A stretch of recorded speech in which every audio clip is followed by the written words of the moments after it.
नमस्कार, मी डॉक्टर मच्छिंद्र बांगर महाराष्ट्रातील आणि देशातील हवामान परिस्थिती संदर्भात ताजा अंदाज देणार आहे. आपण बघतो कमी दाबाचं क्षेत्र जे तामिळनाडूच्या जवळपास होतं ते आता श्रीलंकेवरून आणि केरळ मार्गे अरबी समुद्रात सरकू लागलं आहे.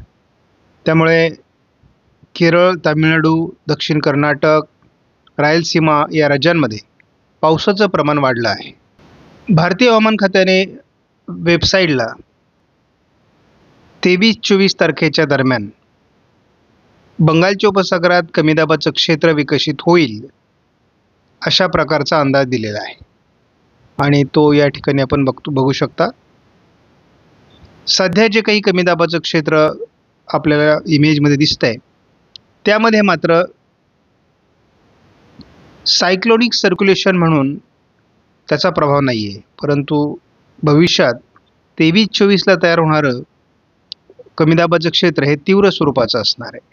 लेटेस्ट वेदर अपडेट यामध्ये भारतीय हवामान खात्याने मी काल व्हिडिओमध्ये सांगितलेलं होतं, तुम्हाला आठवत असेल किंवा तुम्ही पाठीमागचा व्हिडिओ बघू शकता की विदर्भामध्ये काल आपल्याला 18 तारखेसाठी थंडीची लाट दाखवण्यात आलेली नव्हती, परंतु मी काल जरूरपणे सांगितलं होतं की विदर्भामध्ये देखील थंडीची लाट हवामान खात्याकडून तात्काळ स्वरूपात जाहीर केली जाईल आणि आपण समोर ते उदाहरण बघतो. तर आज 18 तारखेला पुन्हा एकदा छत्तीसगड, मध्य प्रदेश, महाराष्ट्र आणि तेलंगणा या ठिकाणी थंडीची लाट दाखवण्यात आली होती. तर पश्चिम मध्य प्रदेशमध्ये सिव्हिअर थंडीची लाट दाखवण्यात आलेली आहे.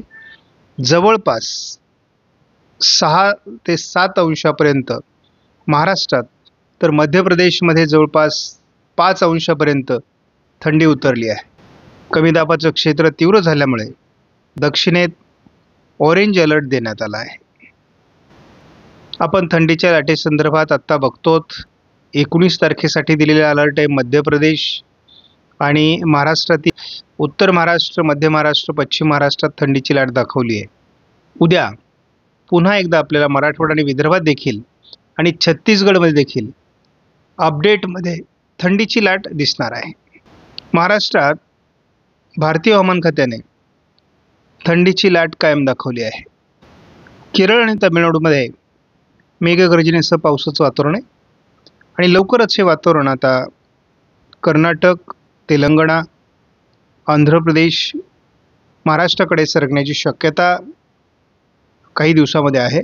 बंगालच्या उपसागराच्या दक्षिणेला तयार झालेलं क्षेत्र हे आता अरबी समुद्रात सरकण्याची शक्यता आहे. मिनिमम टेम्परेचर म्हणजे थंडीचा अंदाज जर बघितला तर अजूनही महाराष्ट्रामध्ये थंडीची लाट कायम आहे. ती उद्या थोड्या प्रमाणात कमी होईल, परंतु तरी देखील उद्या थंडीची लाट कायम असणार आहे. या थंडीचं प्रमाण 21ला कमी व्हायला सुरुवात होईल, मात्र 22 तारखेपासून दक्षिणेकडून महाराष्ट्राच्या थंडी कमी होणार आहे. थंडीचा लवलेज देखील 23 तारखेला असणार नाही. 24लाही महाराष्ट्रात थंडी असणार नाही, तसं 25लाही थंडी असणार नाही. 26पासून थोडी हलकीशी थंडी उत्तरेकडून सुरू होईल आणि तिचं प्रमाण पुन्हा थंडीच्या लाटेच्या स्वरूपात 27-28ला असू शकतं. त्यामुळे एकूणच आपण काय परिस्थिती बदलते यावर आपण लक्ष ठेवून आहोत. साधारण 23 तारखेपासून वातावरणीय बदल होणार आहेत. जवळपास दक्षिण कोकणापर्यंत पावसाची स्थिती निर्माण होऊ शकते.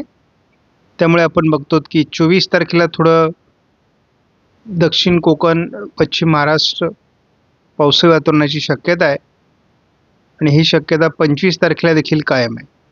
त्याच वेळेस बंगालच्या उपसागरात एक तीव्र कमी दाबाचं क्षेत्र किंवा डिप्रेशन किंवा चक्रीवादळ तयार होण्याची शक्यता आहे, कारण ही वाऱ्यांच्या गतीवर अवलंबून असतं. आपण बघतो की साधारण 26 तारखेला याचा प्रभाव वाढत जाणार आहे. 27ला विशाखापट्टणमपर्यंत ते पोहोचेल आणि या मॉडेलनुसार 28 तारखेला त्याचा प्रभाव विशाखापट्टणमच्या दरम्यान आंध्र प्रदेश आणि तेलंगणाच्या काही भागावर असणार आहे. आपण ECMWF मॉडेलचा अंदाज हा 22 तारखेपासून कालही बघितलेला आहे. साधारणपणे कर्नाटक, रायलसीमा, आंध्र प्रदेश, केरळ, तामिळनाडूमध्ये मोठी पावसाळी परिस्थिती 22 तारखेला असणार आहे. 23 तारखेला हे वातावरण संपूर्ण तेलंगणा, कर्नाटकमध्ये पोहोचणार आहे आणि त्याचा थोडा अंश हा पश्चिम महाराष्ट्राच्या दक्षिणेला सुरू होईल. 24 तारखेला थोडं पश्चिम महाराष्ट्र म्हणजे खास करून सोलापूर, लातूर, धाराशिव किंवा थोडं पुणे, साताऱ्याच्या भागात पावसास अनुकूल ढग निर्माण होतील. 25 तारखेला थोडं सातारा, पुणे, अहिल्यानगर या भागात पावसाचा अंदाज देण्यात आला आहे. 26 तारखेला देखील उत्तर कोकण म्हणजे मुंबईसह पालघर, ठाणे, थोडंफार अहिल्यानगरच्या भागात आणि नाशिकच्याही भागात पावसाचा अंदाज दिला जातो आहे. तसंच सोलापूर, लातूर आणि धाराशिवमध्येही नवीन वातावरणाची शक्यता आहे. या मॉडेलचा अंदाज नेहमीच बरोबर येतो असं माझं 5 वर्षातला अनुभव आहे. आणि आपण बघतो की मराठवाडा, पश्चिम महाराष्ट्र, दक्षिण कोकणात जोरदार पावसाळी परिस्थिती 27ला असणार. 28ला महाराष्ट्रामध्ये वादळी प्रभाव आणि मुसळधार पाऊस हा पश्चिम विदर्भ, संपूर्ण मराठवाडा, थोडंफार सोलापूर पूर्व, सातारा पूर्व, पुणे पूर्व, अहिल्यानगर, बीड, छत्रपती संभाजीनगर, जालना, अकोला, अमरावती, यवतमाळ, परभणी, वाशिम, हिंगोली या सर्व जिल्ह्यांमध्ये मोठं पावसाळी क्षेत्र 28ला दाखवलं जातं आहे. हे पुढचे अंदाज असतात, हे बदलण्याची देखील शक्यता असते. 29ला हे वातावरण मध्य प्रदेशपर्यंत पोहोचणार आहे, परंतु पूर्व विदर्भ वगळता महाराष्ट्रामध्ये मोठी पावसाळी परिस्थिती निर्माण होऊ शकते असा प्राथमिक अंदाज आहे. 30 तारखेला देखील हे वातावरण कायम आहे आणि या वातावरणात बदल होऊ शकतो. परंतु जर हे वातावरण कायम राहिलं तर जवळपास महाराष्ट्रामध्ये 25 तारखेपासून तर 30 तारखेपर्यंत पावसाळी वातावरण राहणार आहे. 1 तारखेला या वातावरणाचा प्रभाव कमी होईल, परंतु तरी देखील पश्चिम विदर्भ, मराठवाड्यात त्याचा जोर राहणार आहे, पश्चिम महाराष्ट्रात जोर राहणार आहे. 2 तारखेला मात्र हे वातावरण कमी होईल. मी शेतकरी बांधवांना सांगू इच्छितो, हे वातावरण असंच बनेल जे आत्ता दाखवलं असं काही सांगता येत नाही. या वातावरणात सातत्याने बदल होत असतात.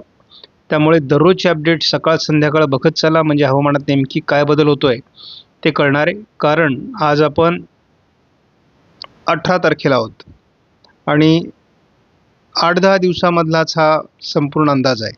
त्यामुळे या अंदाजामध्ये तथ्य आहे. त्यामुळे आपल्याला जी काही शेतीची कामं करायची असतील ती अतिशय तातडीने करा, नियोजनबद्ध करा. दुसरी गोष्ट, हे मेघगर्जनेसह, विजांच्या कडकडासह, वादळी वाऱ्यांसह पाऊस असणार आहे. त्यामुळे थोडं नुकसान होण्याची देखील शक्यता आहे आणि त्या दृष्टीने आपण आपलं पुढील नियोजन करणं आवश्यक आहे. आपणास व्हिडिओमधील माहिती महत्त्वपूर्ण वाटल्यास लाईक करा, शेअर करा, चॅनलला सबस्क्राईब करा. धन्यवाद. जय हिंद, जय महाराष्ट्र, जय बळीराजा.